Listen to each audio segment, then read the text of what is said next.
Hello everyone, welcome to India largest learning platform Unacademy. कैसे हैं आप सब लोग?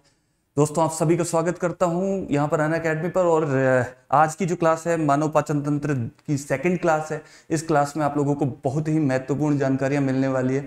पूरा पाचन तंत्र का सिस्टम आज हम देखेंगे कि क्या क्या होता है, कौन से अंग काम करते हैं इसके अंदर। ठीक है, so let's start our session. Let's crack Rajasthan exams पर आपका स्वागत है दोस्तों। मैं Saket Sharma, experience 14 years, experience of teaching various exams. ठीक है, और मैं केनरा बैंक में प्रोबेशनरी ऑफिसर भी रह चुका हूं। अनअकैडमी ऐप अगर अभी तक आप लोगों ने डाउनलोड नहीं किया है तो दोस्तों कर लीजिए अनअकैडमी ऐप को डाउनलोड। ठीक है, अनअकैडमी ऐप डाउनलोड कर लेंगे तो वहां पर आप फ्री प्लान को अनलॉक कर सकते हैं। उसके लिए आप मेरा कोड यूज कर सकते हैं, साकेत01। ये मेरा कोड है, ये लगा देंगे तो आपका फ्री प्लान अनलॉक हो जाएगा अनअकैडमी ऐप पर। ठीक है, अब अनअकैडमी पर दोस्तों आपको मिलता क्या है ये देखते हैं।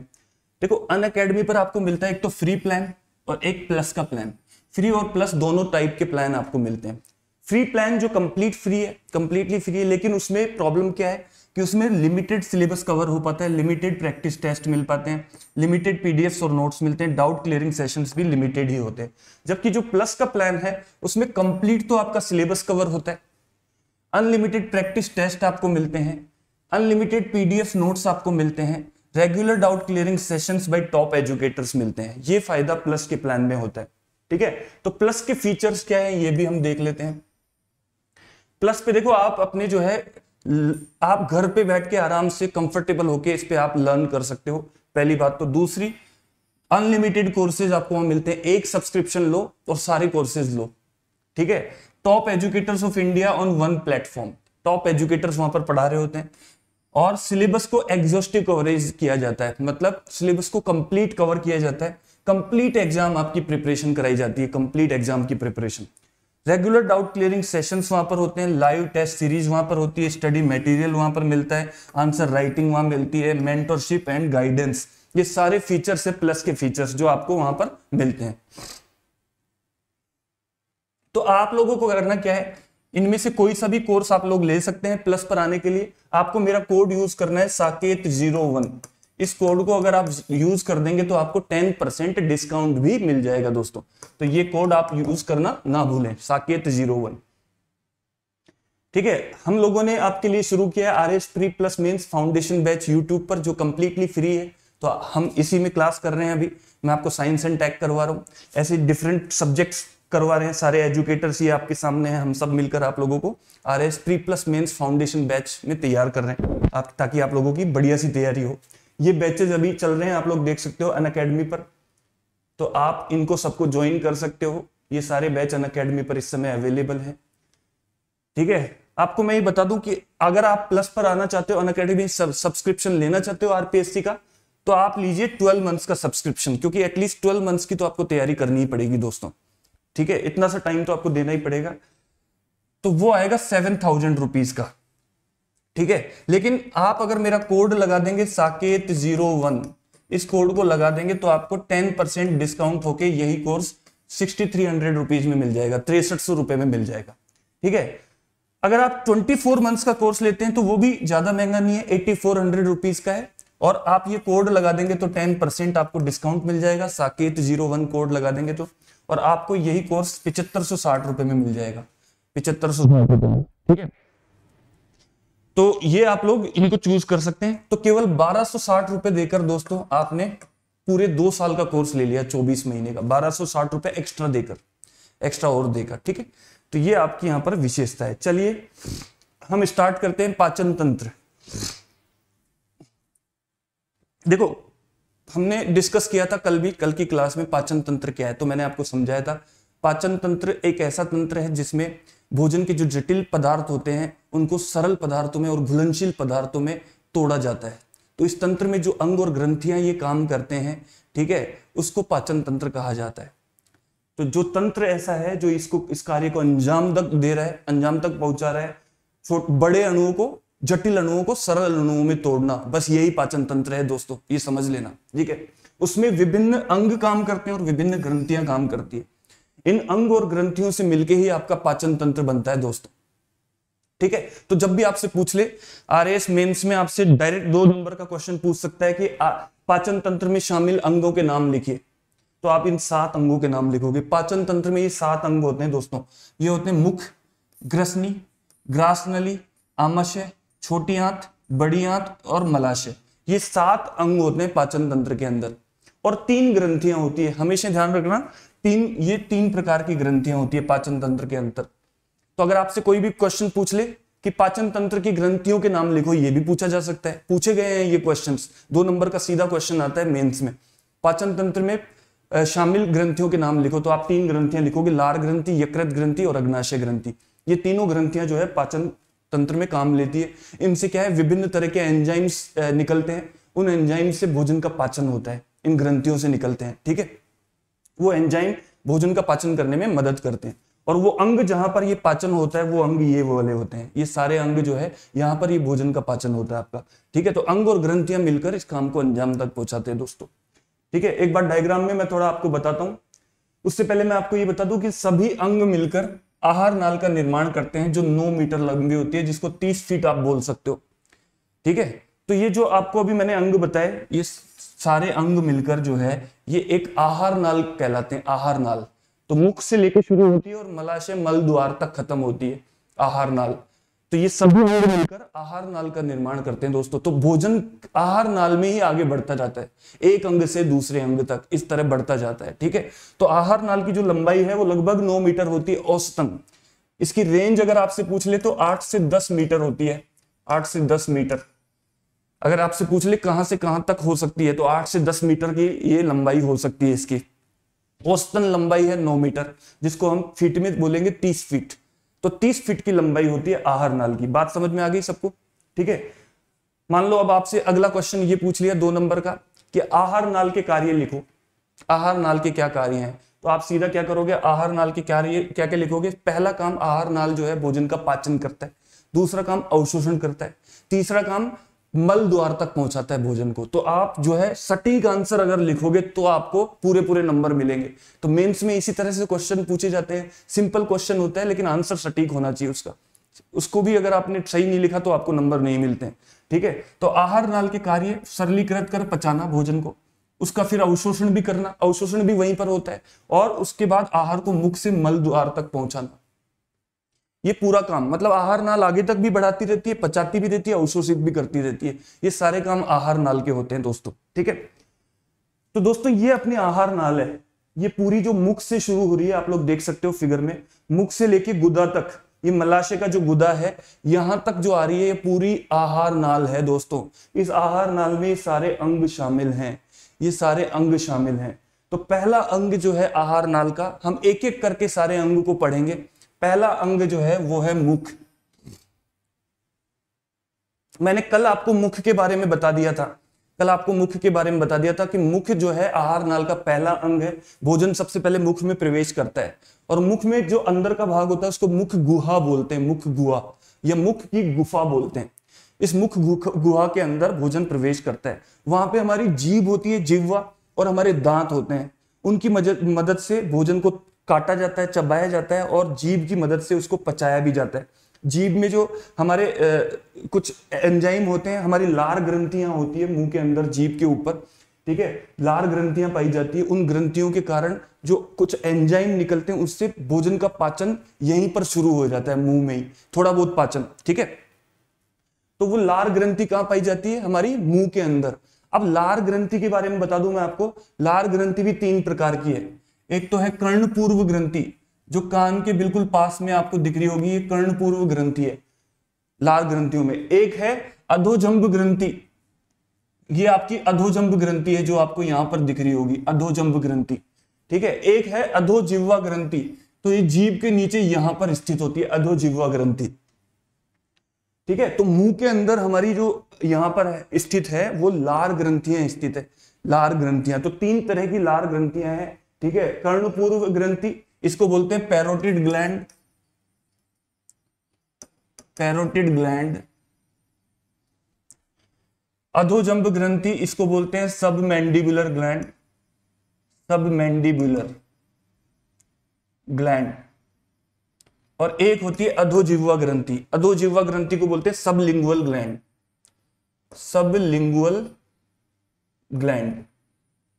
तो आपको मैंने क्या बताया, भोजन सबसे पहले कहां प्रवेश करता है, मुंह में प्रवेश करता है। मुंह के अंदर जो है दांत चबाने का काम करते हैं, ये कल की क्लास में मैंने आपको क्लियर कर दिया था। जीभ से रस निकलता है, जीभ कई कामों में मदद करती है, ठीक है।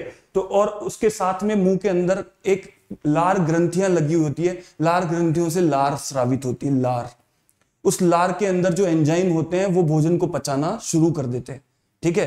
तो जो लार ग्रंथियां हैं वो 3 प्रकार की है, कर्णपूर्व ग्रंथि, अधोजंब ग्रंथि और अधोजिह्वा ग्रंथि। ये 3 जगह पर लार ग्रंथियां पाई जाती है भोजन के अंदर, ठीक है। तो देखते हैं कौन सी है लार ग्रंथियां। आपके सामने लिखी है, मुख गुहा में 3 जोड़ी लार ग्रंथियां आकर खुलती है, जो बाह्य स्रावी होती है, बाह्य स्रावी ग्रंथियां होती है, ठीक है। एक तो अधोजिह्वा ग्रंथि, एक पैरोटिड ग्रंथि, एक अधोमैंडिबुलर ग्रंथि। ये 3 तरह की ग्रंथियां होती है लार ग्रंथि में, ठीक है। लार ग्रंथियों से लार का श्रावण होता है, जिसमें श्लेष्मा, टाइलिन, लाइसोजाइम पाए जाते हैं। लार में क्या क्या होता है, एक तो श्लेष्मा होता है, एक टाइलिन एंजाइम होता है, और एक लाइसोजाइम होता है जो कीटाणुनाशक का कार्य करता है। लाइसोजाइम, तो आपसे पूछ ले, यही क्वेश्चन आ जाएगा, लार के अंदर कीटाणुनाशक का कार्य कौन करता है, तो आपका आंसर होगा लाइसोजाइम, कि ये कीटाणुनाशक का कार्य करता है, ठीक है।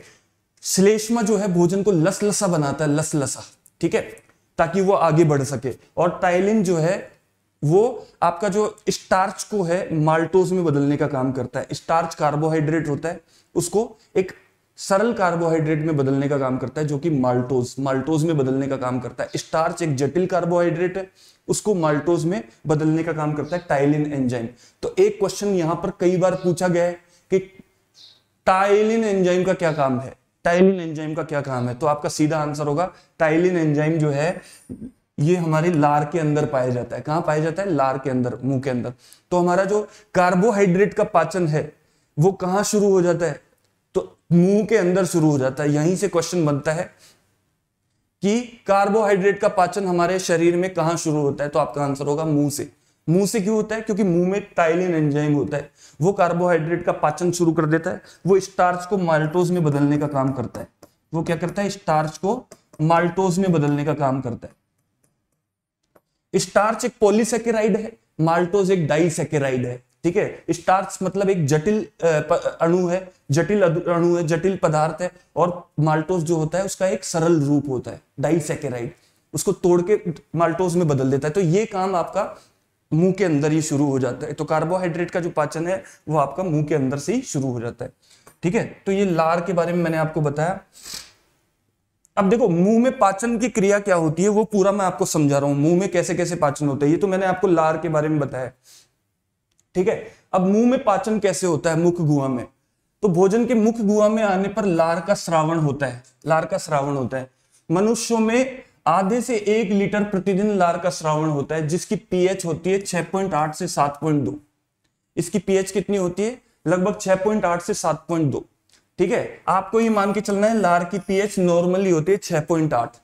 6.8 का मतलब क्या हो गया, 7 से कम होती है तो अम्लीय मानी जाती है। तो इसकी पीएच जो है, लार जो है थोड़ी सी अम्लीय होती है हमारी लार, लेकिन ये बदलती रहती है और 6.8 से 7.2 तक हो सकती है। कभी क्षारीय भी हो सकती है, कभी अम्लीय भी, लेकिन इसकी जो टेंडेंसी होती है ज्यादातर वो अम्लीय प्रकृति की होती है लार की। और इसकी पीएच 6.8, अगर एक पूछ ले तो 6.8, और अगर रेंज पूछ ले तो 6.8 से 7.2, ये इसकी रेंज होती है। मुख गुहा में लार का श्रावण को सेलाइवेशन कहते हैं, सेलाइवा, लार को इंग्लिश में बोलते हैं सेलाइवा, तो इसको सेलाइवेशन बोलते हैं लार के श्रावण को। लार में जल होता है 99.5% और बाकी 0.5% जो होता है वो ठोस होते हैं, ठोस पदार्थ। उन ठोस पदार्थों में क्या क्या होता है, श्लेष्मा, टाइलिन एंजाइम, अभी बताया था मैंने, जो कार्बोहाइड्रेट का पाचन स्टार्ट कर देता है लार के मुंह के अंदर ही, ठीक है। लारिय, इस टाइलिन का दूसरा नाम है लारिय एमाइलेज, लारिय एमाइलेज भी बोलते हैं, क्योंकि एमाइलेज भी एक ऐसा एंजाइम है जो आके ग्रहणी में जाके आपका कार्बोहाइड्रेट का पाचन करता है। तो एमाइलेज भी वही एंजाइम होता है जो कार्बोहाइड्रेट का पाचन करता है, ठीक है। तो इसको लारिय एमाइलेज बोलते हैं टाइलिन को, ये इसका दूसरा नाम है। लाइसोजाइम और लवण, ये सब चीजें पाई जाती है लार के अंदर, ठीक है। लार का श्लेष्मा जो है भोजन को मुलायम और लसलसा बनाता है, ठीक है, और उसको एक गति प्रदान करता है। लाइसोजाइम एंजाइम कीटाणुनाशक का कार्य करता है। लाइसोजाइम क्या करता है? कीटाणुनाशक का काम करता है लार के अंदर। फिर जब भोजन, टाइलिन एंजाइम जो है स्टार्च को माल्टोज में बदलता है, स्टार्च को माल्टोज में बदलता है, अभी बताया था मैंने आपको। मुख गुहा में भोजन का मंथन होता है, मैस्टिकेशन होता है। जो हम भोजन को चबाते हैं मुंह के अंदर, चबाने के साथ साथ उसको लार के अंदर मिलाया जाता है, तो उसको मंथन बोला जाता है। भोजन को चबाकर और लार के अंदर मिलाना, भोजन को छोटे छोटे टुकड़ों में बांटा जाता है तथा इसको लार के साथ मिलाया जाता है, इसी को मैस्टिकेशन या मंथन बोला जाता है। भोजन का मंथन, क्वेश्चन छोटे छोटे बनते हैं, यहीं से पूछ लिया जाएगा आपसे भोजन का मंथन क्या होता है, तो ये आपका आंसर होगा, भोजन का मंथन क्या होता है। मुख गुहा के पाचन के फलस्वरूप बोलस का निर्माण होता है। अब ये ध्यान रखना दोस्तों, हमारे मुंह में जो पाचन होता है उसके फलस्वरूप जो अंदर प्रोडक्ट बनता है, अंतिम उत्पाद, जो हम ग्रास खा रहे हैं, रोटी का घास खाते हैं ना, उसको जब हम चबा लेते हैं तो आखिरी में फिर वो चबाने के बाद में गले से नीचे उतरता है, तो गले से नीचे उतरते समय उसका नाम क्या होता है? बोलस। तो मुख गुहा में पाचन के बाद इस भोजन का नाम क्या होता है? बोलस। तो बोलस का निर्माण कहाँ होता है, ये आपको ध्यान रखना है, मुख गुहा में। ये मुख गुहा में सबसे पहले बोलस का निर्माण होता है। वही बोलस जो है जिह्वा की सहायता से निगला जाता है, जिसको डीग्लूटिशन कहते हैं। डीग्लूटिशन कहते हैं। डीग्लूटिशन प्रोसेस क्या होती है? बोलस को जीभ की सहायता से निगलना, इस प्रोसेस को डीग्लूटिशन कहते हैं। ये एक ऐच्छिक प्रक्रिया होती है, ये अनैच्छिक नहीं है, ये हमारी ऐच्छिक प्रक्रियाओं में आती है, ठीक है। तो इस प्रक्रिया को बोला जाता है डीग्लूटिशन, बोलस को निगलना। तो बोलस कहां बनता है? मुंह में बनता है, जब हम चबा लेते हैं और अच्छी तरह लार के साथ मिला लेते हैं। तो कुछ पाचन भोजन का यहां हो जाता है, वो मैंने बताया आपको। मुंह में कौन सा पाचन होता है? टाइलिन एंजाइम पाचन कर देता है, किसका? स्टार्च का माल्टोज में। कार्बोहाइड्रेट का पाचन शुरू कर देता है टाइलिन एंजाइम। इस तरह से ये चलता जाता है, ठीक है। अब देखो, मुंह में पाचन हो गया, लार ग्रंथियां आपको क्लियर कर दी मैंने। लार ग्रंथियां मुंह में ऊपर होती है, तो यहाँ पे उनसे लार निकलती है और पाचन करती है, ठीक है। ये मुंह तक का पाचन हो गया। अब मुंह के बाद में जो भोजन है वो कहां प्रवेश करेगा? वो अगला जो भोजन जो है वो प्रवेश करेगा आपका ग्रसनी के अंदर। आपको दिख रहा होगा ग्रसनी। तो मुंह के बाद भोजन प्रवेश करता है ग्रसनी में, ठीक है। आपको मैं डायग्राम में अगर दिखाऊं तो देखिए, डायग्राम में अगर आप देखते हो तो मुंह के अंदर, मुंह के बाद ये ग्रसनी आ जाती है। ये आपको दिख रहा होगा, ये पूरी जो है लंबाई वाली यहां तक की, ये पूरी जो आपकी है ये क्या है? ग्रसनी है। ये ग्रसनी का हिस्सा है, ठीक है। भोजन ग्रसनी में से प्रवेश करता है। फिर ग्रसनी एक तरह से एक मार्ग देती है भोजन को, बस और कुछ काम नहीं है। ग्रसनी क्या करती है? भोजन को और हवा को मार्ग देती है। हवा भी ग्रसनी से गुजरती है, तो भोजन भी ग्रसनी से गुजरता है, ठीक है। तो ग्रसनी से भोजन गुजर के फिर प्रवेश करता है ग्रसिका में। ये जो आपकी नली है, ग्रास नली, ग्रसिका या ग्रास नली। तो ग्रसनी से भोजन कहां प्रवेश करता है? फिर नीचे ये जो नली दिख रही है आपको, इस नली में प्रवेश करता है, इस नली में, ठीक है। इसको बोलते हैं ग्रास नली, इस तरह से। तो हम थोड़ा सा ग्रसनी के बारे में पढ़ते हैं। ग्रसनी क्या काम करती है? देखो, ग्रसनी एक पेशीय चिमनी नुमा संरचना है। कौन सी संरचना है? चिमनी नुमा, जो नासिका गुहा के पृष्ठभाग से आहार नली के ऊपर तक फैली हुई है, ठीक है। नासिका गुहा, हमारा नासिका गुहा जो है मुंह के अंदर, हमारा मुख गुहा जो है और नासिका गुहा एक जगह जाकर मिलते हैं, ठीक है। तो वो क्या होती है? वो ग्रसनी ही होती है जहां पर वो मिलते हैं। मुख गुहा और नासिका गुहा, दोनों की गुहाएं जो मिलती हैं वो ग्रसनी में ही मिलती है अंदर जाके। ग्रसनी को 3 भागों में विभक्त किया है। एक तो नासा ग्रसनी, ग्रसनी का एक भाग तो है नासा ग्रसनी, एक भाग है मुख ग्रसनी और एक है अधोग्रसनी। 3 भाग है। अधोग्रसनी को ही कंठ ग्रसनी भी कहते हैं। आपको मैं डायग्राम में दिखाऊं तो देखो, ये हमारा, ये ग्रसनी का भाग है, ठीक है। ये आपकी पूरी ग्रसनी दिख रही है आपको। ये कंप्लीट जो है ये आपकी यहां से लेकर और यहां तक की आपकी ये ग्रसनी को दिखाया गया है। यहां पर ये हमारा नाक है, यहां से नाक से हवा आती है, ठीक है। तो ये नासा ग्रसनी में होके जाती है। नेसोफेरिंग्स, नेसोफेरिंग्स का मतलब होता है नासा ग्रसनी। तो एक भाग तो ग्रसनी का होता है नासा ग्रसनी, दूसरा भाग होता है ओरोफेरिंग्स, जिसको बोलते हैं मुख ग्रसनी। मुख ग्रसनी तो ये वाला भाग है, बीच वाला, ये मुख ग्रसनी है। मुंह से जो भी चीज आती है वो मुख ग्रसनी में से होकर जाती है, जबकि नाक से आने वाली हवा नासा ग्रसनी से होके मुख ग्रसनी में आती है, ठीक है। ये ध्यान रखना। और फिर उसके बाद आ जाता है ये आपका नीचे वाला हिस्सा, जिसको बोलते हैं लेरिंजोफेरिंग्स, कंठग्रसनी, ये नीचे वाला जो हिस्सा है इसको बोलते हैं कंठग्रसनी। हाइपोफेरिंग्स भी बोलते हैं और कंठग्रसनी या लेरिंजोफेरिंग्स बोलते हैं, लेरिंजोफेरिंग्स, इसका नाम होता है लेरिंजोफेरिंग्स। ठीक है, कंठग्रसनी या लेरिंजोफेरिंग्स। तो मतलब ग्रसनी में भोजन आता है, मतलब यहां पर इसके बाद में तो भोजन इनके द्वारा पास होता है। तो भोजन जो है ग्रसनी के मुख ग्रसनी, हवा आएगी तो नासा ग्रसनी से भी आएगी, भोजन आएगा तो मुख ग्रसनी से आएगा, और मुख ग्रसनी से होता हुआ इसमें कंठ ग्रसनी में आकर और फिर नीचे ईसोफेगस में पहुंच जाता है। ईसोफेगस क्या होती है? ग्रास नली। नीचे जो ग्रास नली जो भोजन को आमाशय तक लेकर जाती है, उसके अंदर भोजन प्रवेश कर जाता है। तो ये आपको मैंने बताया ग्रसनी के बारे में। तो आप डायग्राम में भी यहां देख सकते हो, देखो ग्रसनी है, इस ग्रसनी के 3 हिस्से मैंने आपको बताए थे। यहां से भोजन कहां प्रवेश कर रहा है? ग्रसिका में, ग्रास नली में प्रवेश कर रहा है, और ग्रास नली से फिर पहुंचता है कहां पे? आमाशय में। ये आपका आमाशय है, पेट, आमाशय या स्टोमक, आमाशय को स्टोमक बोलते हैं, ग्रसी को ग्रास नली भी बोलते हैं, ग्रास नली, ग्रसिका को, या ईसोफेगस भी बोलते हैं इसको, ईसोफेगस। इसकी स्पेलिंग ओ से भी शुरू होती है, ई से भी होती है। ग्रसनी, ग्रसिका या ग्रास नली, ये जो लंबी सी लाइन है, ये भोजन को पेट तक लेकर आती है, जो हमारे भोजन नीचे उतरता है। ठीक है, तो ग्रसिका के बारे में आपको मैंने बताया कि ग्रसिका 3 प्रकार की होती है।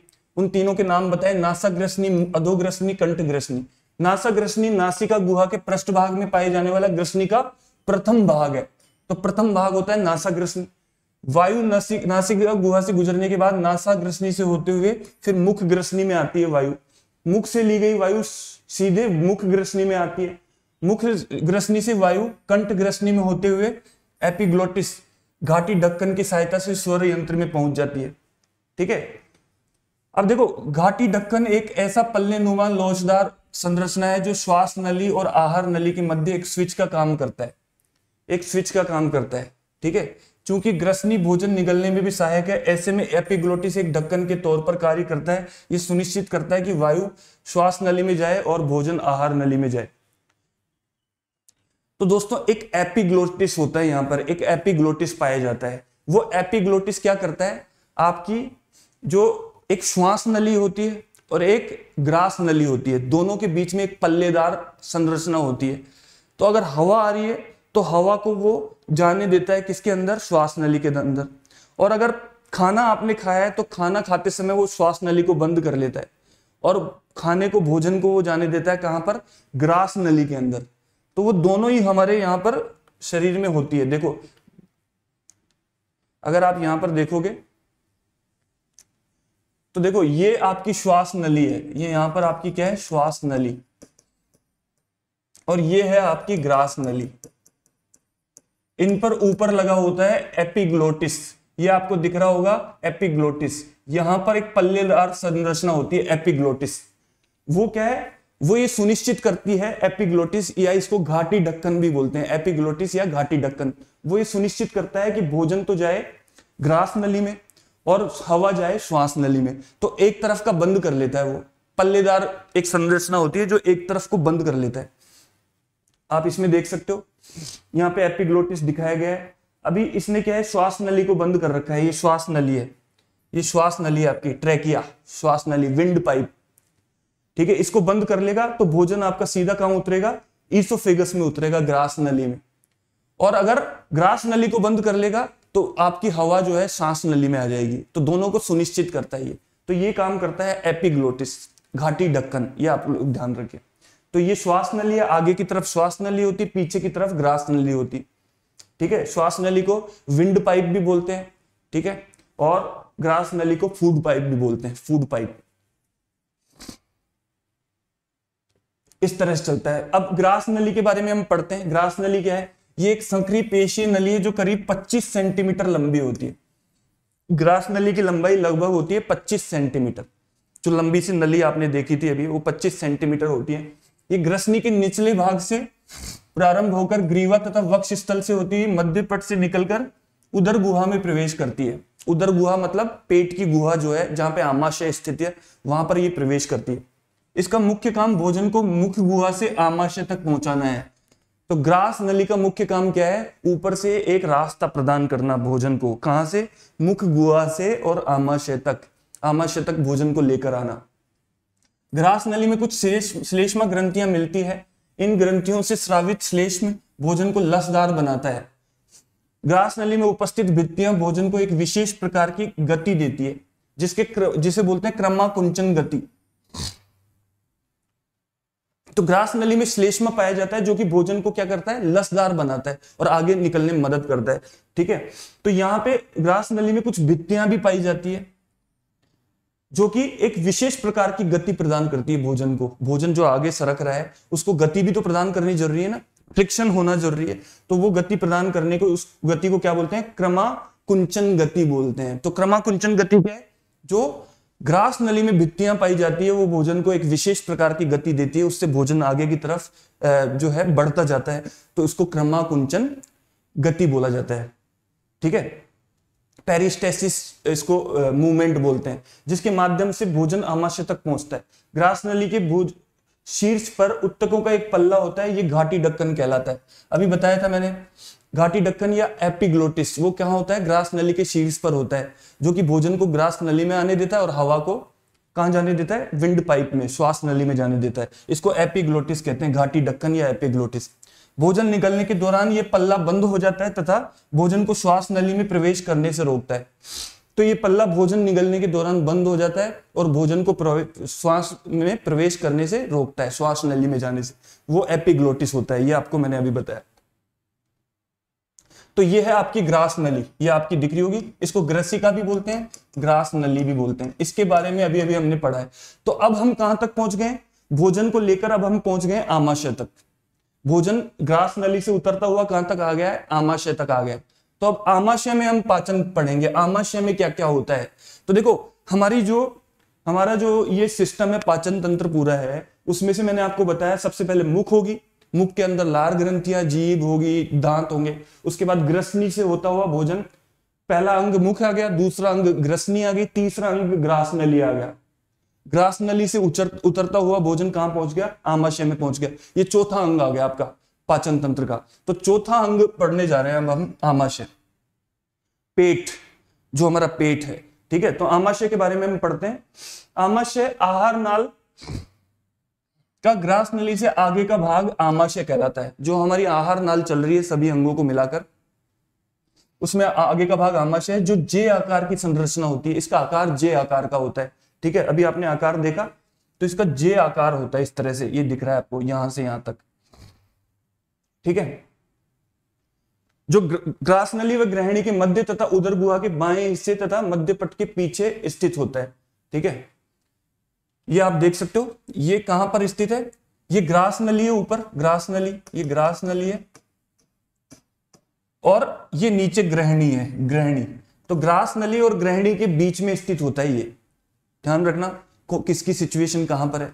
ग्रास नली और ग्रहणी के बीच में क्या स्थित होता है? आमाशय स्थित होता है। ध्यान रखना किस किस के बीच में स्थित होता है, यही क्वेश्चन आ जाता है कि आमाशय किस किस के बीच में स्थित होता है? ग्रास नली और ग्रहणी के बीच में। ग्रास नली किस किस के बीच में स्थित होती है? ग्रसनी और आमाशय के बीच में। ये आपको इस तरह से पढ़ना है। ठीक है, तो ये आपका आमाशय आ गया, ये इसके बीच में स्थित होता है। अब आगे क्या बता रहा हूं मैं, देखो इधर ये आमाशय जो होता है, ध्यान रखना हमारे पेट में लेफ्ट साइड में स्थित होता है, राइट साइड में लीवर होता है। ये आपको दिख रहा होगा यकृत, लीवर, ये दाईं तरफ होता है उदर गुहा में, और ये बाईं तरफ होता है आमाशय, पेट। ठीक है, ये आपको ध्यान रखना है।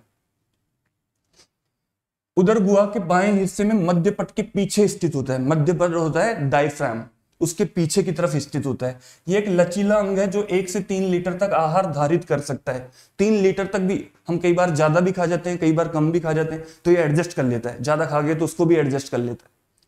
आमाशय को 3 भागों में बांटा जाता है। एक तो कार्डियक या जठरागम भाग, एक जठर निर्गमी भाग और एक फंडिस भाग। 3 भाग होते हैं आमाशय के पेट के।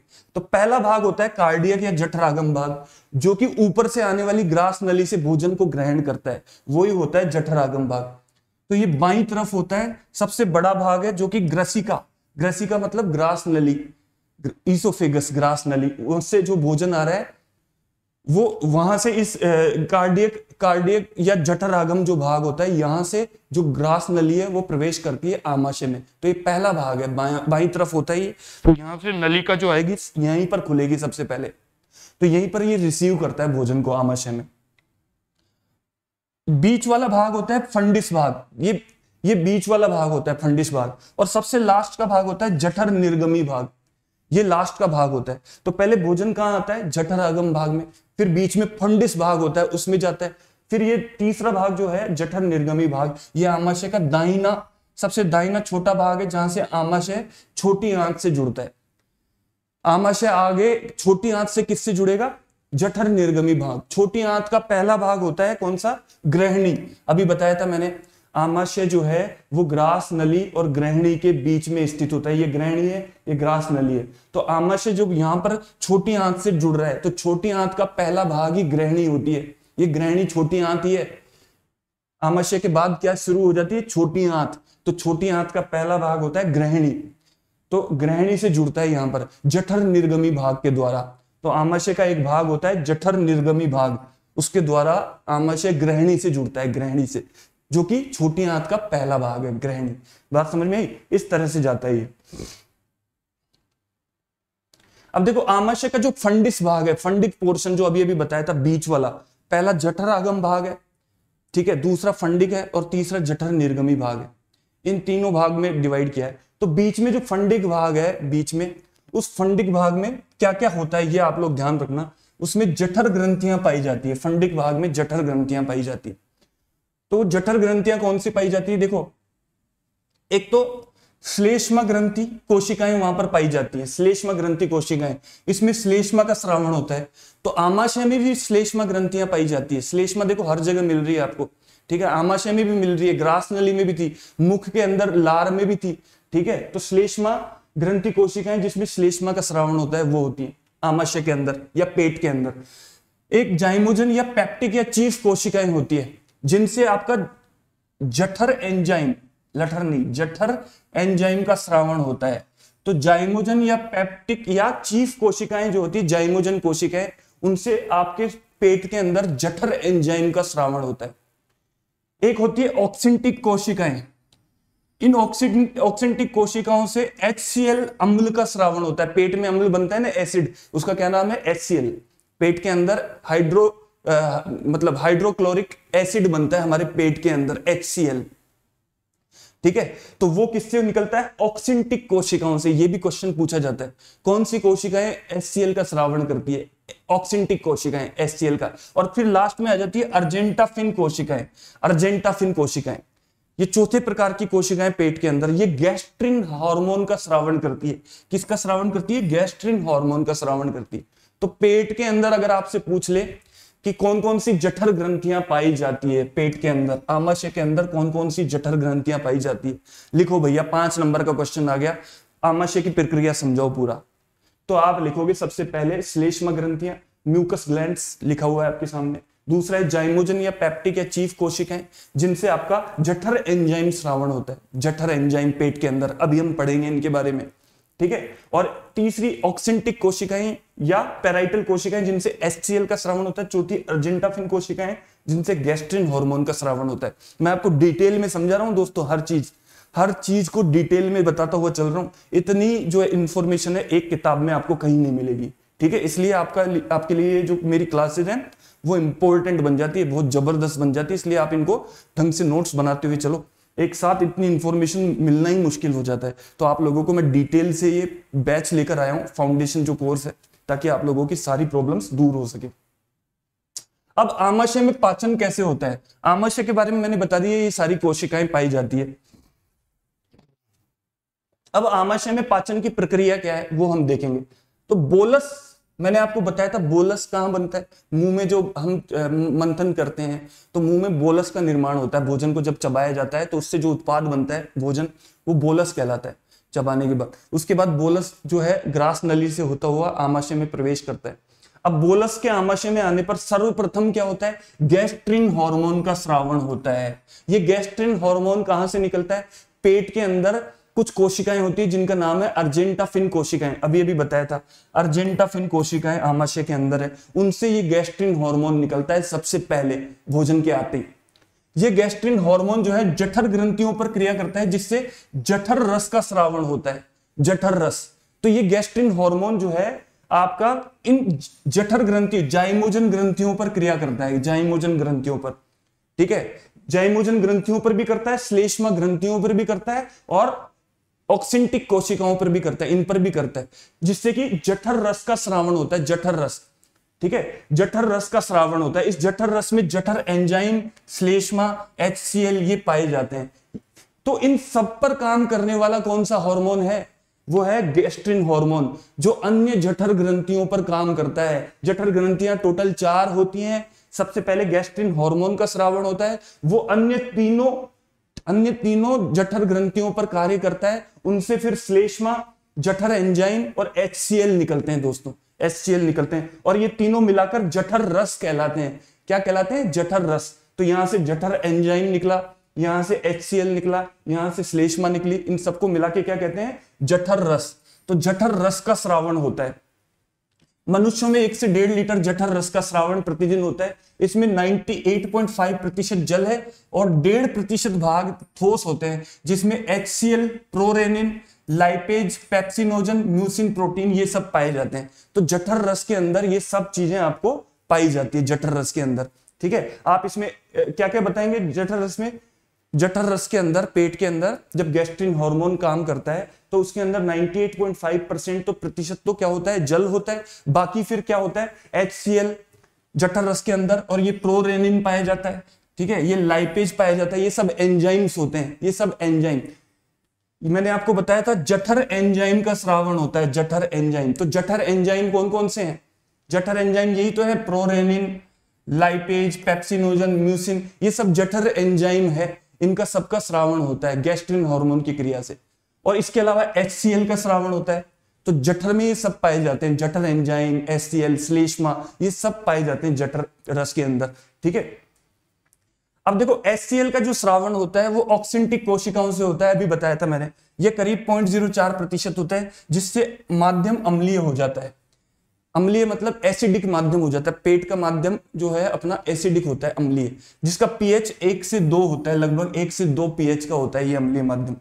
ये HCl जो है तेज कीटाणुनाशक का कार्य करता है। HCl जो है बैक्टीरिया नाशक भी है दोस्तों, ये ध्यान रखना। तो अपने जो जीवाणु जो है उस HCl में पनप ही नहीं पाते हैं। ये क्वेश्चन पूछा गया है कई बार कि HCl जो है अपने पेट में जीवाणु क्यों नहीं काम कर पाते हैं, अपने पेट में जीवाणुओं को कौन नष्ट कर देता है? तो वो HCl के कारण नष्ट हो जाते हैं। इस तरह के क्वेश्चन पूछे जाते हैं। जीवाणु वगैरह जो है वो अम्लीय माध्यम में नहीं चल पाते हैं दोस्तों। अम्लीय माध्यम जो है जीवाणुओं का दुश्मन होता है। तो एक ऐसा स्ट्रॉन्ग अम्ल है ये HCl, जो कि जीवाणुओं का खात्मा कर देता है, ठीक है।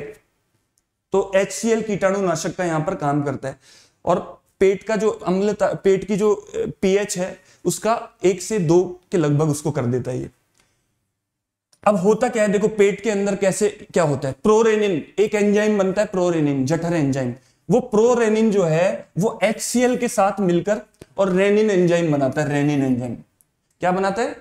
प्रोरेनिन HCl के साथ मिलकर रेनिन बनाता है। वो रेनिन एंजाइम जो है वो दूध को दही में बदलने का काम करता है।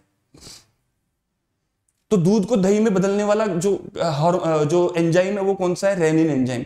ये बड़ों में कम पाया जाता है, छोटे बच्चों में ज्यादा ये मिलेगा। इसका अभाव होता है एडल्ट्स में, बड़ों में अभाव होता है रेनिन एंजाइम का, ठीक है। तो रेनिन एंजाइम प्रोरेनिन और HCl की क्रिया से बनता है, जो कि बाद में दूध को दही में बदलने का काम करता है।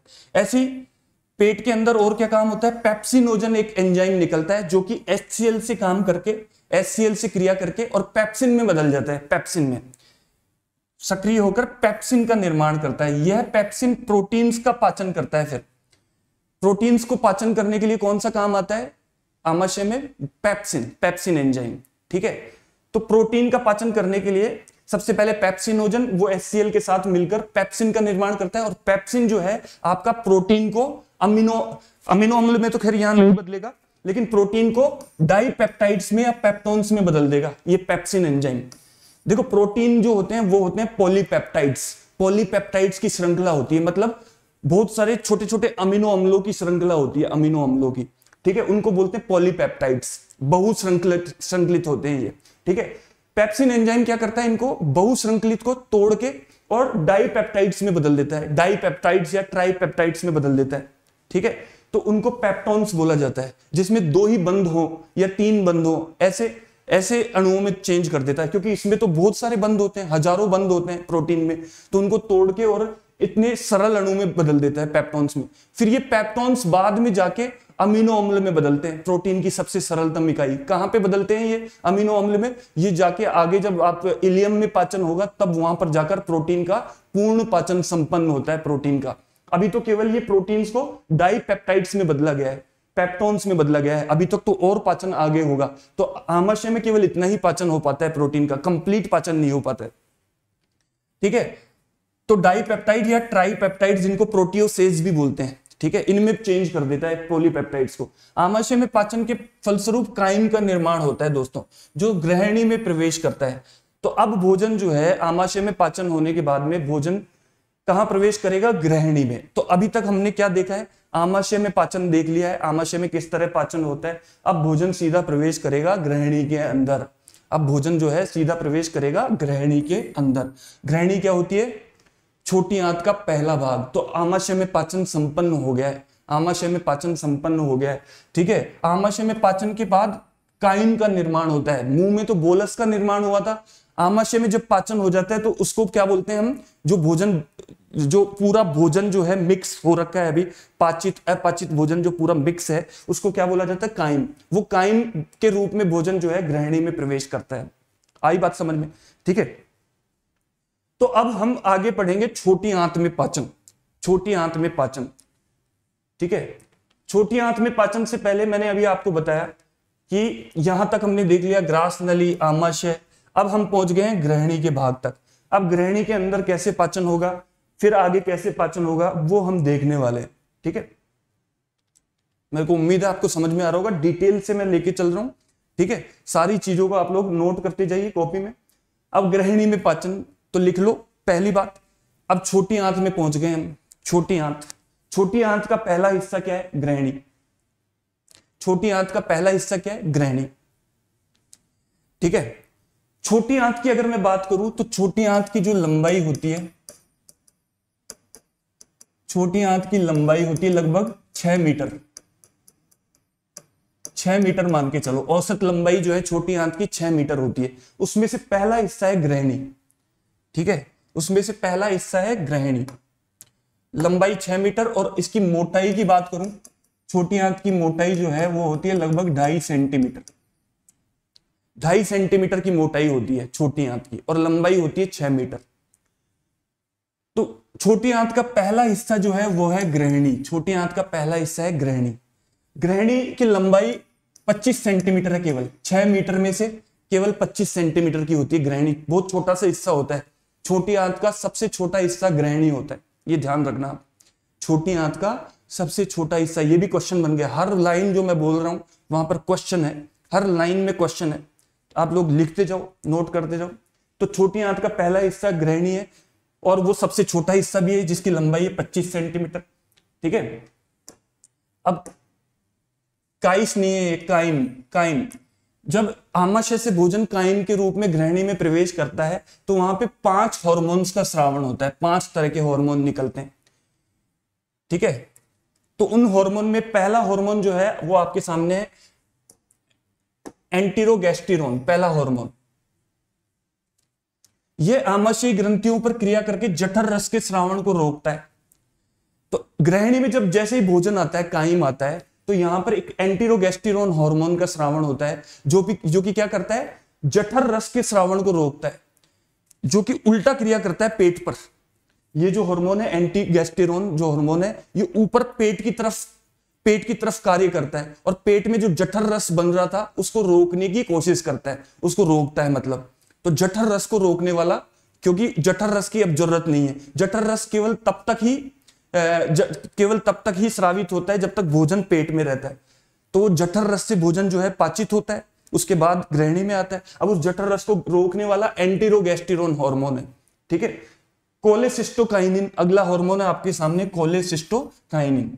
इसके बारे में हम पढ़ते हैं। देखो कोलेसिस्टोकाइनिन जो है यह पित्ताशय पर क्रिया करता है, जिससे ग्रहणी में पित्त रस आता है।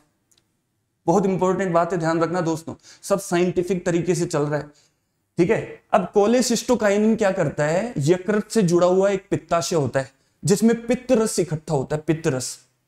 उस पित्ताशय पे कार्य करता है ये कोलेसिस्टोकाइनिन, जिससे कि क्या करता है, पित्ताशय उसके अंदर उपस्थित पित्त रस को ग्रहणी में स्रावित करता है, ग्रहणी में, जो एक ग्रहणी हम पढ़ रहे हैं, ठीक है। तो ऐसे ही आसान काम नहीं है, हर चीज आसान नहीं है भैया, बहुत सारी चीजें होती है। अब ये जो अंदर ये जो हार्मोन चल रहा है कोलेसिस्टोकाइनिन, ठीक है, आपको मैं इसको बताऊं। इसमें ये देखो यकृत है, ये पूरा यकृत है आपका। यकृत के ऊपर यहां पर अंदर पित्ताशय जुड़ा होता है, पित्ताशय। यकृत में पित्त रस का निर्माण होता है, लेकिन वो स्टोर कहां पर होता है, पित्ताशय के अंदर स्टोर होता है। निर्माण तो पित्त रस का कहां होता है, यकृत में, लेकिन स्टोर कहां होता है, पित्ताशय में। अब पित्ताशय में वो स्टोर करके रखा हुआ है, तो पित्ताशय से उसको ग्रहणी में उतारा जाता है। ये ग्रहणी है आपकी, देखो ये सब जुड़े हुए हैं आपस में, पित्ताशय से ग्रहणी यहां पर जुड़ी हुई है, ठीक है। और नीचे आपको यहां पर दिख रही होगी अग्नाशय, ये यहां पर अग्नाशय है, ये अग्नाशय है, ये सब आपस में जुड़े होते हैं। तो जैसे ही भोजन ग्रहणी में आया, तो ग्रहणी में भोजन आते ही जो है ग्रहणी में कोलेसिस्टोकाइनिन एक हार्मोन होता है जो कि पित्ताशय पर क्रिया करके और पित्ताशय से पित्त रस को ग्रहणी में उतार लेता है, पित्त रस को ग्रहणी में उतार लेता है, क्योंकि पित्त रस भी तो भोजन के पचाने में काम आएगा ना, वसा का पाचन करने में बहुत इंपॉर्टेंट होता है पित्त रस, वसा का पायसीकरण करता है। तो इसलिए पित्त रस जो है वो कहां से आता है, पित्ताशय से निकलकर और ग्रहणी में पहुंच जाता है, ग्रहणी में। बात समझ में आई? तो ये हार्मोन जो होता है कोलेसिस्टोकाइनिन होता है। तो ग्रहणी में जो 5 हार्मोन है उनमें पहला एंटीरोगेस्टेरोन, दूसरा कोलेसिस्टोकाइनिन। ध्यान रखना, क्वेश्चन पूछा जा सकता है कहीं से भी। तो ये पित्ताशय पर क्रिया करता है, जिससे ग्रहणी में पित्त रस मुक्त होता है। पित्त रस हरे पीले रंग का पाचक रस है जो क्षारीय होता है। इसकी पीएच होती है 7.8। तो पित्त रस से आपकी पीएच अगर पूछ ले तो 7.8 पीएच होती है, और ये क्षारीय होता है क्योंकि 7 से ऊपर पीएच है इसकी। और हल्के हरे पीले रंग का होता है ये, क्योंकि इसमें बिलीवर्डिन और बिलीरुबिन पाए जाते हैं। बिलीरुबिन पीला होता है, बिलीवर्डिन हरा होता है। उन पित्त वर्णकों के कारण ही ये हरा पीला होता है दोस्तों। तथा इसमें पाचक एंजाइम्स का अभाव होता है। इसमें पाचक एंजाइम ज्यादा नहीं होते पित्त रस के अंदर, ठीक है, लेकिन अभाव होता है, लेकिन कुछ लेवल तो होता है जिसके कारण वसा का पायसीकरण कर पाते हैं ये लोग, ठीक है। मनुष्यों में 1 लीटर पित्त रस का स्रावण प्रतिदिन होता है। प्रतिदिन 1 लीटर पित्त रस का स्रावण होता है मनुष्य में, ठीक है। अब यहां पर देखिए यकृत के कार्य भी मैंने यहां पर साथ में ले लिए, क्योंकि यकृत जो है हमारी ग्रंथि है, सबसे बड़ी ग्रंथि है पूरे शरीर की, ठीक है। तो हमारी जो पाचन तंत्र में 3 ग्रंथियां हैं, उसमें से एक तो लार ग्रंथि है जो हमने पढ़ ली थी मुंह में, एक यकृत ग्रंथि आ जाती है। तो यकृत ग्रंथि के भी कार्य मैंने यहां पर ले लिए। यकृत का सबसे प्रमुख कार्य है पित्त रस का निर्माण। यकृत के अंदर ही पित्त रस का निर्माण होता है, जो कि स्टोर होता है कहां पर, पित्ताशय में। यकृत में विटामिन ए, डी, B12 इन सब का संग्रह होता है। ये इंपॉर्टेंट बात है, विटामिन ए, डी और B12 साइनोकोबालमिन, इनका संग्रह कहां होता है ये पूछा जाता है, तो आंसर है यकृत, ठीक है। रक्त स्कंदक कारकों का निर्माण होता है। यकृत के अंदर जो खून को जमाने वाले कारक है, स्कंदक मतलब खून को जमाने वाले कारक, उनका भी निर्माण यकृत के अंदर होता है। खून को जमाने वाले थ्रोम्बिन, फाइब्रिनोजन, जो इस तरह के कारक होते हैं। इसमें अतिरिक्त भोजन का संग्रह ग्लाइकोजन के रूप में होता है। जो हम भोजन करते हैं उसमें से कुछ कार्बोहाइड्रेट जो है, कुछ कार्बोहाइड्रेट ग्लाइकोजन के रूप में यकृत में जमा हो जाता है। सारा कार्बोहाइड्रेट जो है पचता नहीं है, तो कुछ कार्बोहाइड्रेट आके और ग्लाइकोजन के रूप में इकट्ठा रहता है, जिसको बाद में जब हम भूखे होते हैं ना, जब हम उपवास पर होते हैं, तो वही ग्लाइकोजन जो है वो टूटकर और ग्लूकोज में परिवर्तित होकर हमको ऊर्जा देता है जब हम भूखे होते हैं। तो ये ग्लाइकोजन इकट्ठा रहता है यकृत में, ये ध्यान रखना। इसमें हिपेरिन का संश्लेषण होता है, हिपेरिन भी बनता है इसमें। हिपेरिन जो है खून को पतला करने वाला कारक होता है, ठीक है। हिपेरिन की दवाइयां भी दी जाती है, जिनके हार्ट की प्रॉब्लम होती है, उनमें खून का थक्का जो है जमने लग जाता है, तो उसको पतला करने के लिए हिपेरिन की दवाइयां भी दी जाती है। तो हिपेरिन खून को पतला करने वाला कारक होता है ये, तो इसका निर्माण भी यकृत में होता है। तो यकृत की ये कार्य है हमारे शरीर में, आप लोग देख सकते हो, ठीक है। तो अब आपको ये समझ में आ गया, भोजन आमाशय से ग्रहणी में उतर चुका है और यकृत में पित्तरस का निर्माण हो चुका था। पित्तरस पित्ताशय में स्टोर था, वो वहां से कहां पहुंच गया, ग्रहणी में पित्तरस पहुंच गया। अब हम आगे चलते हैं। पित्त रस का रासायनिक संगठन ये भी मैं आपको यहां पर बता देता हूं। पहले पित्त रस में क्या क्या होता है। पित्त रस में निम्नलिखित पदार्थ पाए जाते हैं। सबसे ज्यादा जो जल होता है 89% पित्त रस में। पित्त लवण होते हैं, ये ध्यान रखना कौन कौन से लवण पाए जाते हैं पित्त रस में। तो एक टोरोकोलेट और ग्लाइकोलेट, ये याद रखना। टोरोकोलेट, ग्लाइकोलेट, दो प्रकार के लवण पित्त रस में पाए जाते हैं, जो 6% भाग होता है पित्त रस का। और पित्त वर्णक होते हैं, वर्णक मतलब जो कलर देते हैं, रंग देते हैं पित्त रस को, तो वो होते हैं बिलीरुबिन और बिलीवर्डिन। बिलीरुबिन के कारण पीला रंग होता है पित्त रस का, और बिलीवर्डिन के कारण हरा रंग होता है। इसीलिए पित्त रस जो है पीले हरे रंग का होता है। बिलीरुबिन पीला, बिलीवर्डिन हरा रंग का होता है। ठीक है, तो ये लगभग 3.5% होते हैं पित्त रस के अंदर। ठीक है, बहुत इंपॉर्टेंट चीजें हैं दोस्तों, मजा आ रहा होगा आप लोगों को पढ़ने में, क्योंकि ये जो चीजें हैं ये पढ़ ली ना आपने। पित्त रस का ही पता नहीं होता हमको क्या है पित्त रस। तो पित्त रस में जल होता है 89%, पित्त लवण होते हैं 6%, 3.5% ये हो गए वर्णक, और कोलेस्ट्रॉल पाया जाता है 0.8%, और बाकी का 0.7% अकार्बनिक लवण होते हैं। तो ये पित्त रस का रासायनिक संगठन हो गया, ये आपको याद कर लेना है आगे के लिए। ठीक है, पित्त रस के कार्य क्या क्या है, पित्त रस के कार्य क्या क्या है ये भी मैं आपको बता देता हूं। देखो पित्त रस क्या करता है, जो काइम आया है, काइम क्या होता है अब आपको टेक्निकली समझना चाहिए, टेक्निकल लैंग्वेज। काइम जो आमाशय से ग्रहणी में भोजन प्रवेश करा था उसको बोलते काइम। तो काइम के अम्लीय माध्यम को उदासीन करने का काम करता है। काइम तो अम्लीय होता है, और पित्त रस क्या होता है, क्षारीय होता है। तो ये पित्त रस क्षारीय होने के कारण उसको क्या करता है, उदासीन करने का काम करता है।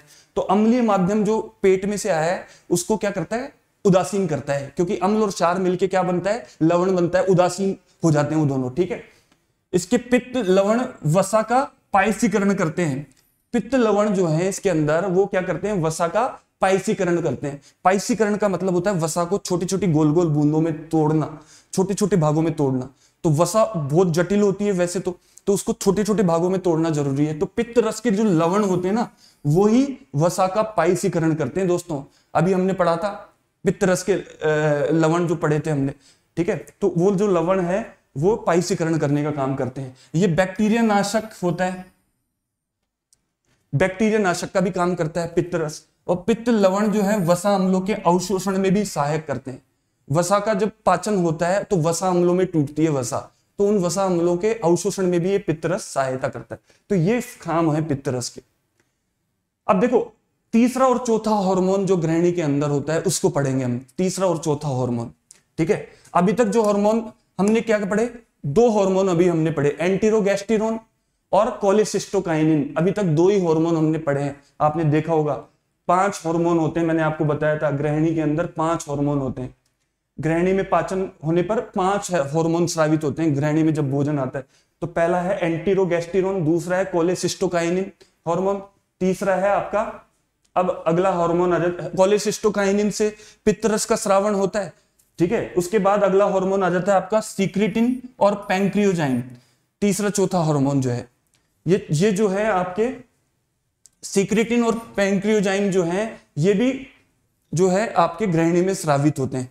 तो ये एंजाइम क्या करते हैं, ये अग्नाशय पर कार्य करते हैं, ये अग्नाशय पर कार्य करते हैं। ये दोनों एंजाइम जो है ये अग्नाशय पर कार्य करते हैं। ये दोनों एंजाइम कहां करते हैं, अग्नाशय पर कार्य करते हैं।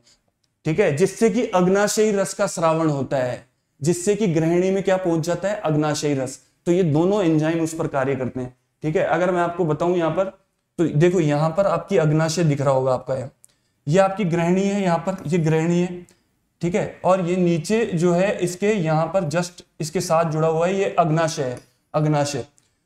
तो अग्नाशय से अग्नाशयी रस का स्रावण होकर ग्रहणी में प्रवेश करता है। वो कौन से दो एंजाइम्स के कारण प्रवेश करता है, एक तो सीक्रेटिन एंजाइम होता है और एक पैंक्रियोजाइन। ये एंजाइम अग्नाशय पर काम करते हैं, अग्नाशय पर, और अग्नाशय से काम करके, अग्नाशय पर काम करके और अग्नाशय से ये अग्नाशयी रस को ग्रहणी में लेकर आते हैं, ग्रहणी में लेकर आते हैं। बात समझ में आई, ग्रहणी में लेकर आते हैं। अब हम बात करेंगे किसकी, पाचन ग्रंथियों की, पाचन ग्रंथियों की बात करेंगे। अब हम किसकी बात करेंगे, पाचन ग्रंथियों की बात करेंगे। ठीक है, एक यहां पर देखो तीसरा चौथा एंजाइम ये पर हो ही गया, पैंक्रियोजाइम सीक्रेटिन, और एक होता है पैंक्रियोजाइम 2।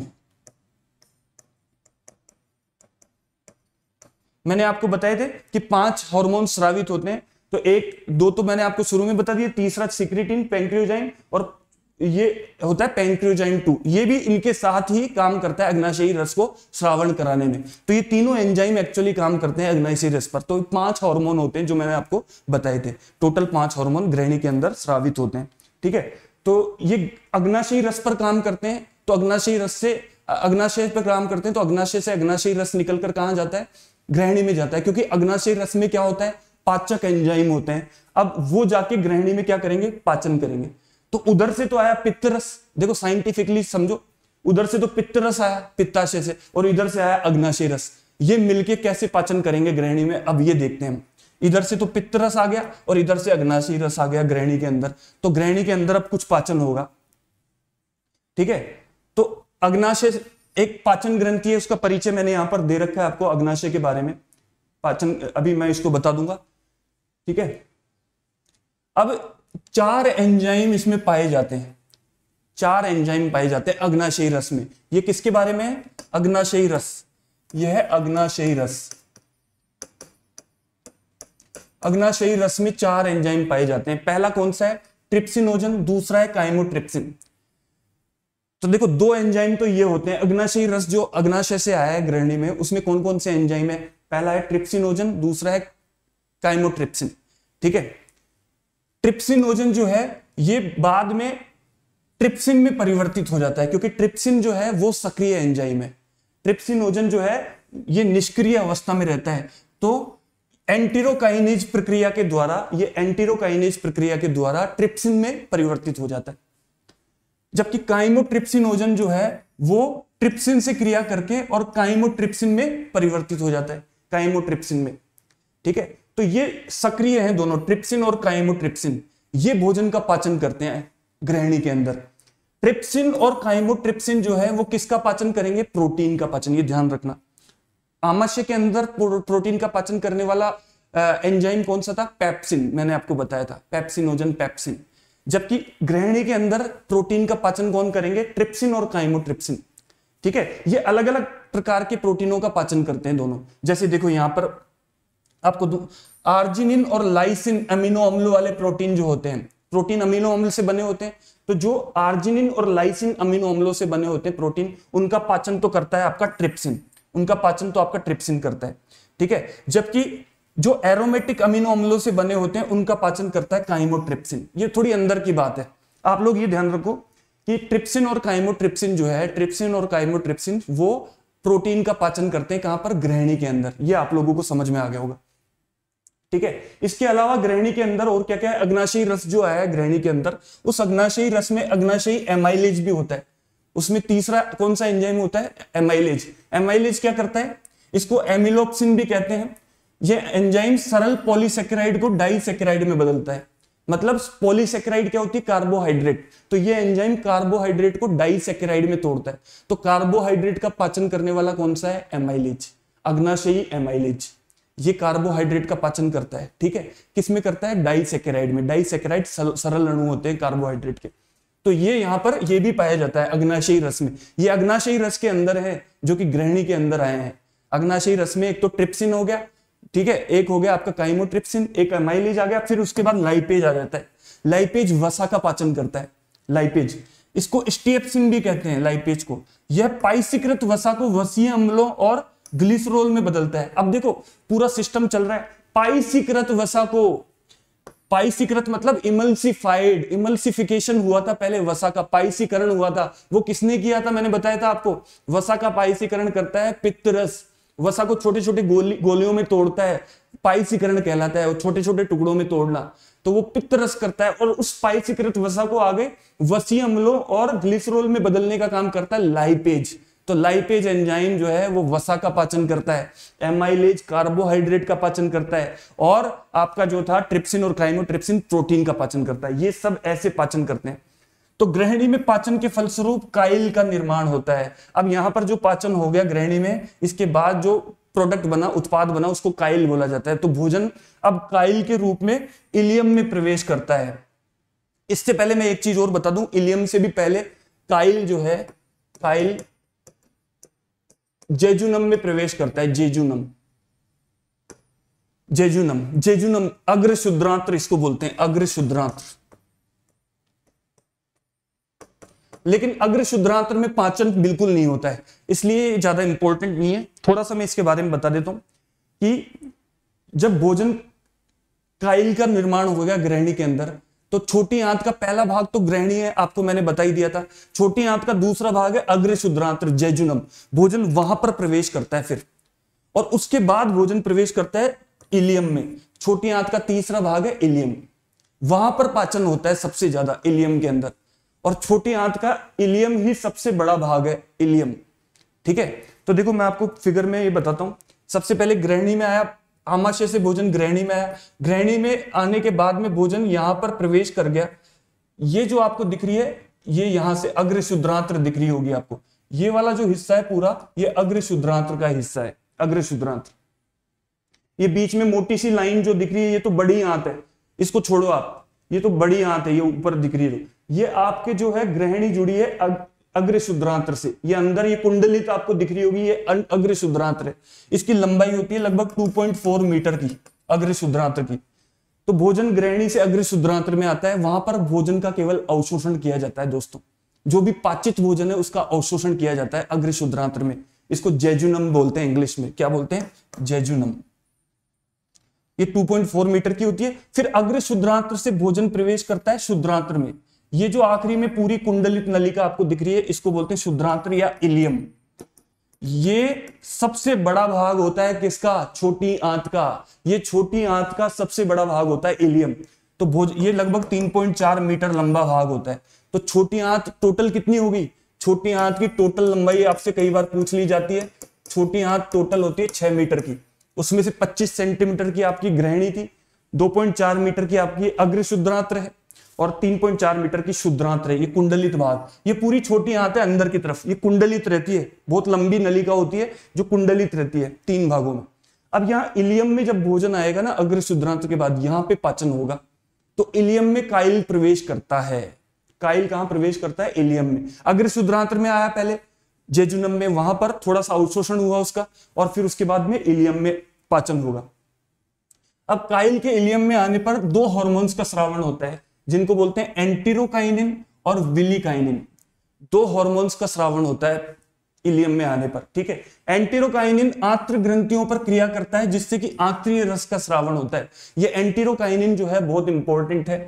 ये एंटीरोकाइनिन जो है इलियम के अंदर, ये आंत्र पर क्रिया करता है, मतलब आंत्र की ग्रंथियां, छोटी आंत की जो ग्रंथियां हैं उन पर क्रिया करता है, जिससे कि आंत्रीय रस का स्रावण होता है।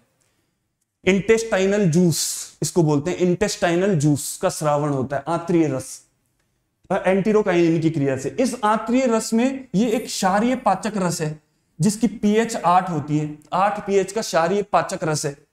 इसमें 98.5% तो जल है और 1.5% ठोस होते हैं।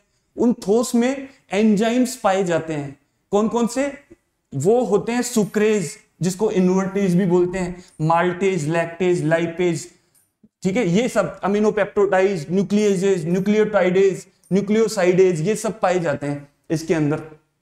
इतने सारे एंजाइम पाए जाते हैं। तो ये 1.5% भाग एंजाइम का होता है, और बाकी 98.5% भाग जो होता है वो जल होता है इसके अंदर। ठीक है, तो दोस्तों यहां पर इलियम के अंदर जब भोजन आ गया काइल के रूप में, काइल के रूप में जब इलियम के अंदर भोजन आ गया, तो यहां पे पाचन कैसे होगा। अब यहां पे देखो कौन कौन से एंजाइम पाए जाते हैं। 1.5% भाग में ये एंजाइम पाए जाते हैं ना, सुक्रेज एंजाइम ले लो। ये सुक्रेज एंजाइम सुक्रोज को चेंज कर देता है ग्लूकोज प्लस फ्रक्टोज में। आपको पता होना चाहिए सुक्रोज क्या है। सुक्रोज एक कार्बोहाइड्रेट है, सुक्रोज एक कार्बोहाइड्रेट है, जिसको डाइसैकेराइड बोलते हैं, डाइसैकेराइड। सुक्रोज किस किस से मिलकर बना होता है, ग्लूकोज और फ्रक्टोज से बना होता है। ठीक है, ग्लूकोज और फ्रक्टोज से मिलकर बना होता है सुक्रोज। तो इस पर सुक्रेज एंजाइम क्रिया करता है और इस सुक्रोज को और तोड़कर और फाइनली इसका पाचन कर देता है। अंतिम पाचन हो रहा है ये कार्बोहाइड्रेट का, अंतिम पाचन कार्बोहाइड्रेट का हो रहा है। कहां पर, इलियम के अंदर, क्योंकि ग्लूकोज सबसे सरलतम अणु है कार्बोहाइड्रेट का। तो ग्लूकोज और फ्रक्टोज जो है सबसे सरलतम अणु है, इनको मोनोसैकेराइड बोलते हैं, मोनोसैकेराइड। तो मोनोसैकेराइड में जैसे ही परिवर्तन हो गया, ठीक है, इसका मतलब पूरा पाचित हो गया। ऐसे कार्बोहाइड्रेट का दूसरा प्रकार है माल्टोज। ये भी क्या है, एक कार्बोहाइड्रेट है, ये भी डाइसैकेराइड है जो कि ग्लूकोज और ग्लूकोज से मिलकर बनता है। तो माल्टोज को माल्टेज एंजाइम, ये क्या है, माल्टेज एंजाइम है, वो माल्टेज एंजाइम ग्लूकोज और प्लस ग्लूकोज में तोड़ देता है, तो इसका भी पाचन हो गया। लैक्टोज जो है ये भी क्या है, कार्बोहाइड्रेट है, डाइसैकेराइड, इसको लैक्टेज एंजाइम जो है ग्लूकोज प्लस गैलेक्टोज में तोड़ देता है, ग्लूकोज प्लस गैलेक्टोज में तोड़ देता है, तो ये इसका भी पाचन हो गया, लैक्टोज का भी।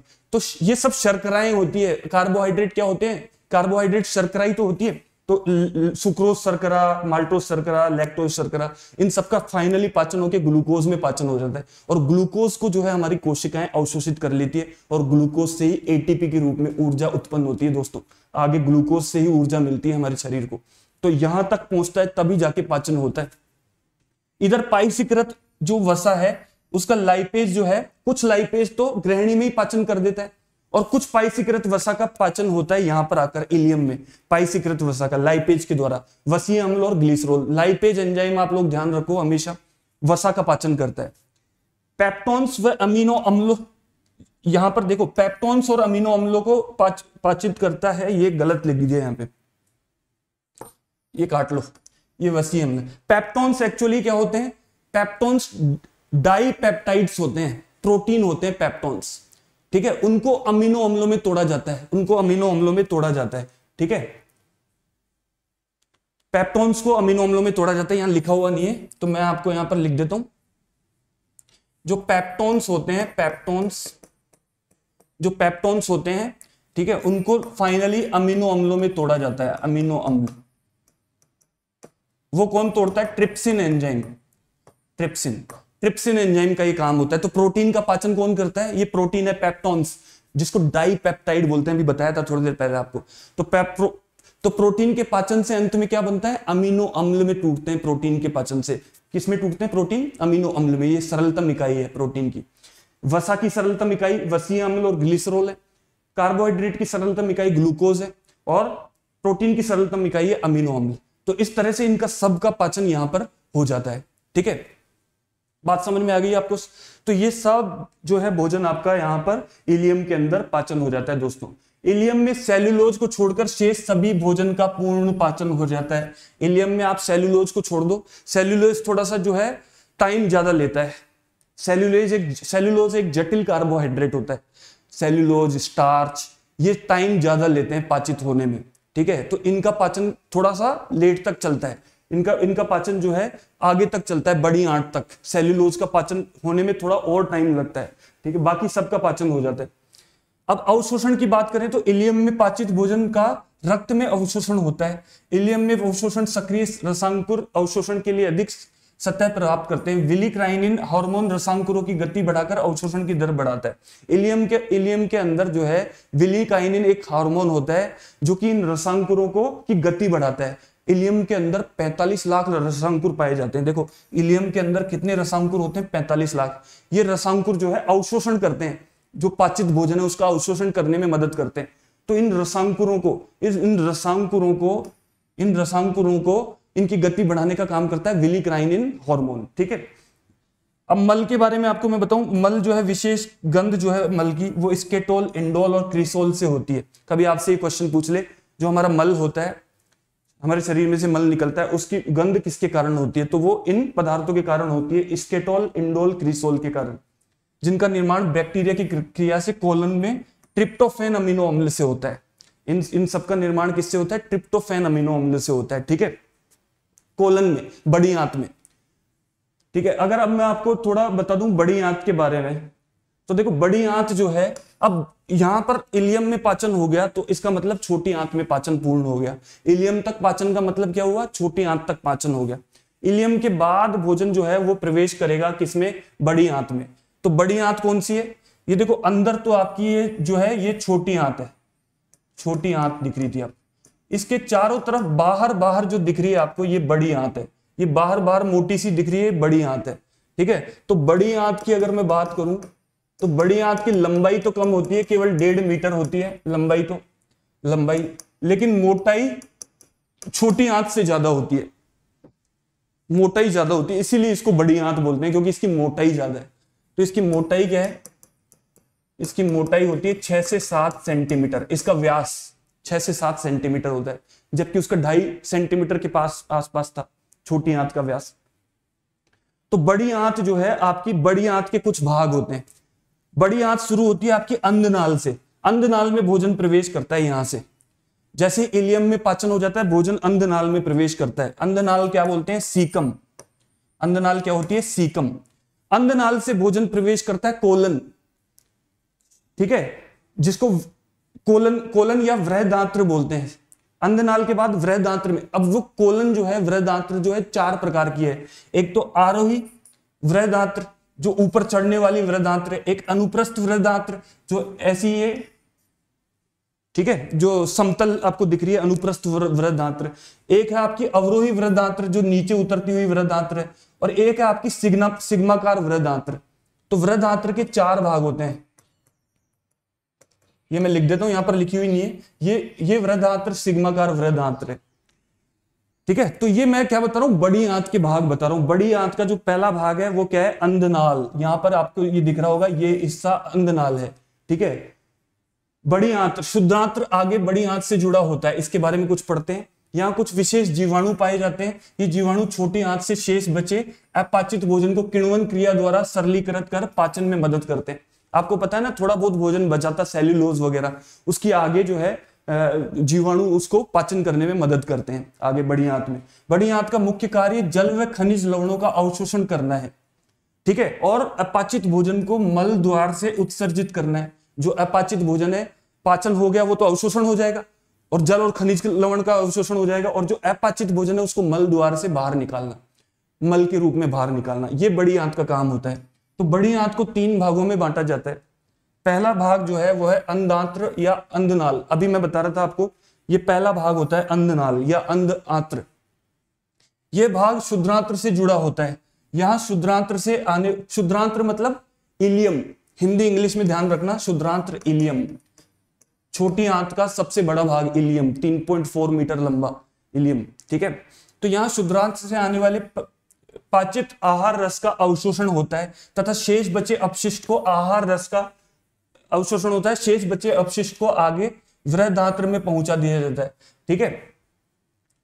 तो यहां पर क्या किया जाता है? ये अंधनाल है आपकी, अंधांत्र है, यहां पर थोड़ा सा ये जो भोजन आता है उसका अवशोषण किया जाता है, ठीक है। और शेष जो बचा हुआ भोजन अपशिष्ट पदार्थ है, शेष बचे अपशिष्ट को कहां निकाल दिया जाता है? आहार रस का ये आपका वृहदांत्र में आगे पहुंचा दिया जाता है। वृहदांत्र क्या होती है? कोलन।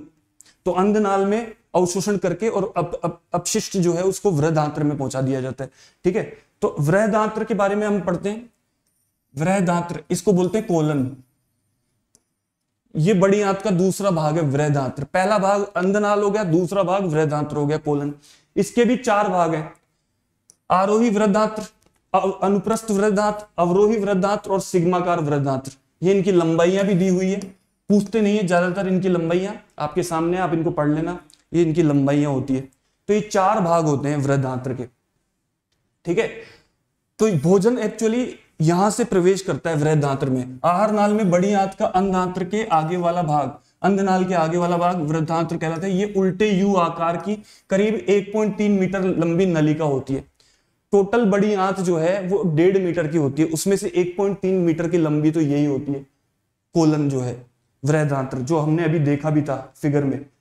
ये पूरी जो है यहां से लेके और इधर तक खत्म हो रही है नीचे तक, ये 1.3 मीटर की लंबी नलिका होती है जो पूरी वृहदांत्र होती है, ठीक है। उसमें आरोही, अनुप्रस्थ, आरोही का मतलब है असेंडिंग इंग्लिश में, अनुप्रस्थ मतलब ट्रांसवर्स, अवरोही मतलब डिसेंडिंग, और सिग्माकार मतलब सिग्मोइड, इनके ये नाम होते हैं इंग्लिश में।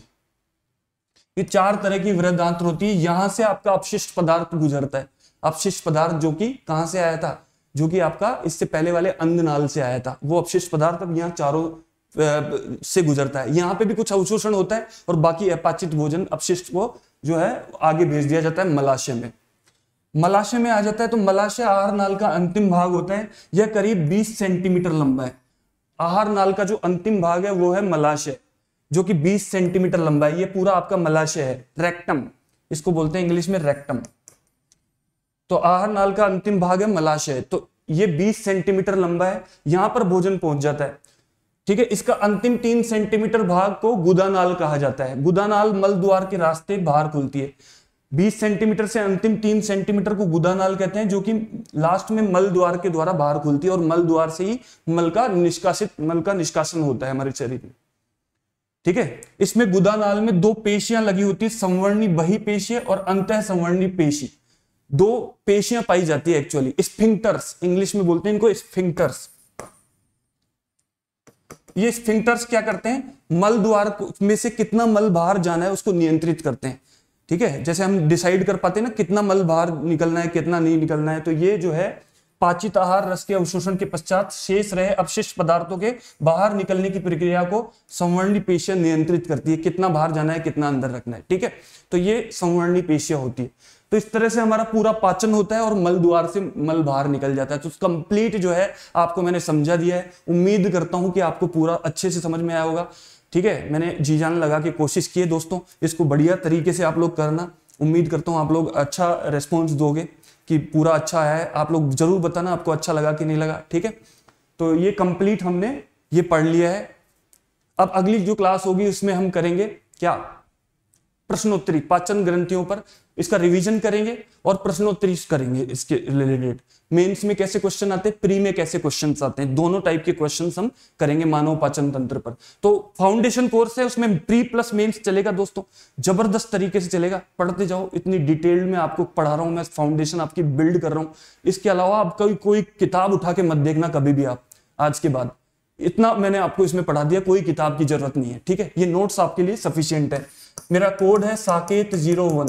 अगर आप प्लस पर ज्वाइन करना चाहते हैं तो ये कोड लगा दें साकेत 01, इससे आपको 10% डिस्काउंट भी मिल जाएगा। तो 10% डिस्काउंट अगर आपको चाहिए तो साकेत 01 ये कोड मेरा याद रखें और इसको आप सब्सक्रिप्शन लेते समय लगा दें। तो thank you so much guys. आप लोग जो है नए लोग सब्सक्राइब करना, ज्यादा से ज्यादा लाइक करना और शेयर करना। Bye bye.